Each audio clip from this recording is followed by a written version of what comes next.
Yo, what is good, everybody?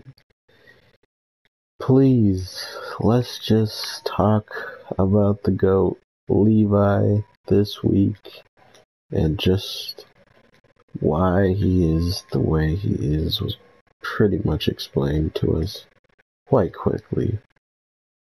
Being someone born with nothing and fighting for everything, he kind of didn't figure out a good way to talk to people, including living in a place that's practically the slums but underground. And you never know. He never knew what daylight probably looked like because of his situation that he was living in. And to know that he's with the scouts and gets to pretty much be the one to see the world outside of the walls more than anyone else kind of goes to show you how far he's, traveled from being the person in that position to now being in a position where people literally have to count on his life. It makes a lot more sense why he was acting the way he was during the first time us ever seeing him and riding on a horse in the town. So I kind of like those types of ways that show just a callback to help the audience understand it's not that he wanted to be like that, it's because this world pretty much forced him to be like that. And when you look at it that way, it's a lot darker in my opinion, or it's a lot sadder in a lot of ways to know that he really didn't even have a chance. And another person who really didn't help that and kind of did help him survive was Kenny. Without Kenny doing the things he did, he might not have became as strong or even got up to fight in the first place. So there's that to thank for him, but at the same time, it's like he pretty much was gonna have it rough either way through all the things he was already going through. And because of that, he pretty much learned to accept that if he is gonna have it that rough, that he should go out fighting. And for some reason, this guy doesn't want to fight. I don't know. I really enjoyed this episode, seeing Kenny's backstory, but at the same time, kind of learning why you kind of grow to hate this guy, or like why he seemed like a hateable character. But at the end of the day, a lot of people are just put in situations that, regardless of what you do or what you try to do for people, it just seemingly isn't enough, and people are going to keep taking from you and taking from you. We see that he was a killer for the government, or not even for the government, he was just a killer in general. And then by seeing, true power and knowing that every single day you pretty much got to wake up knowing the same thing that's outside of the wall is living right next to you and is being treated as God. So, I mean, if that doesn't change your perspective of how you're living, then I really don't know what will.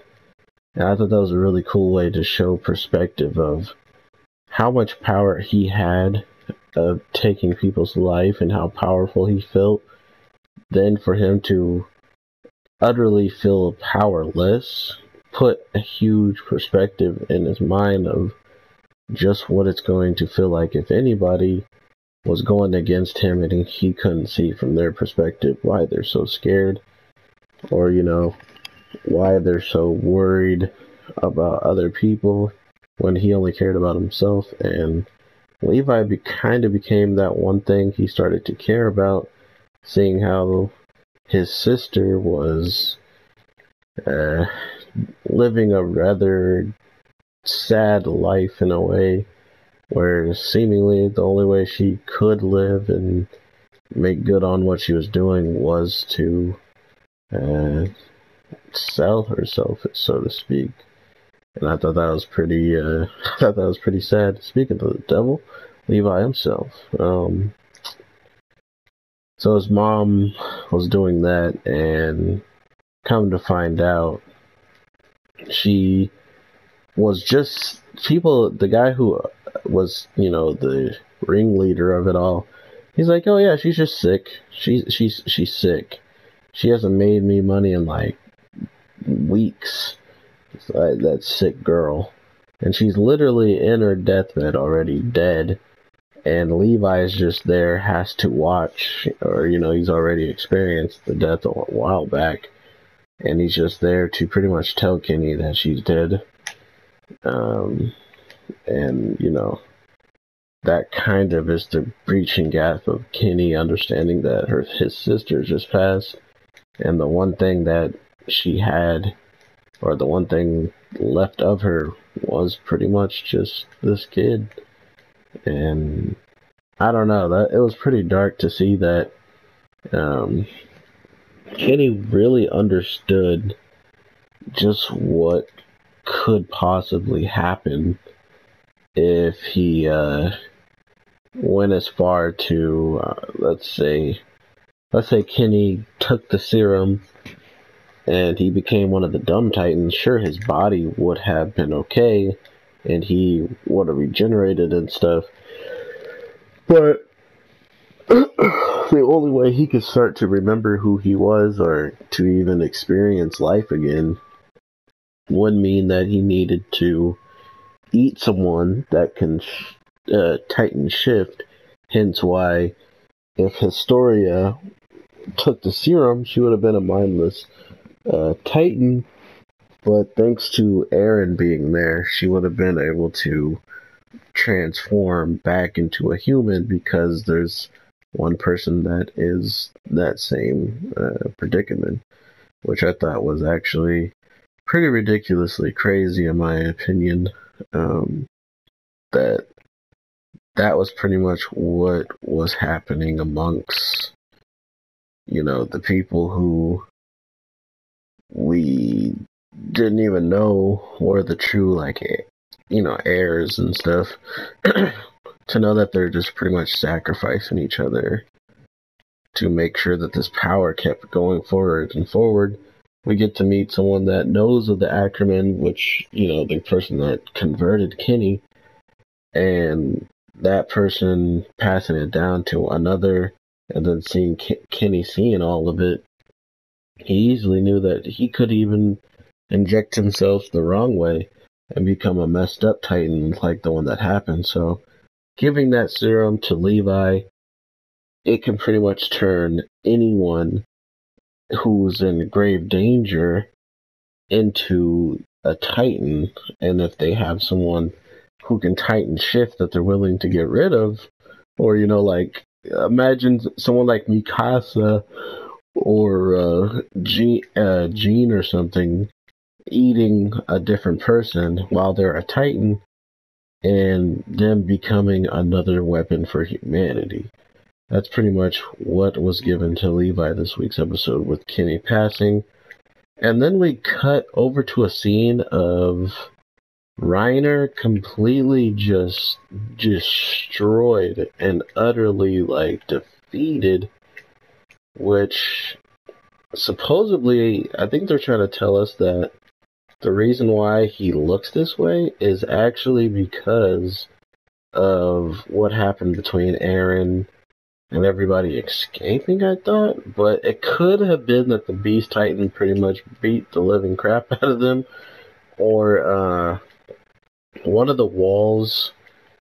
No, man, if you guys look at the Armor Titan and at the end of this week's episode, this guy is destroyed, and I mean destroyed. So I honestly can't imagine what humans could have done to the Armor Titan to do that.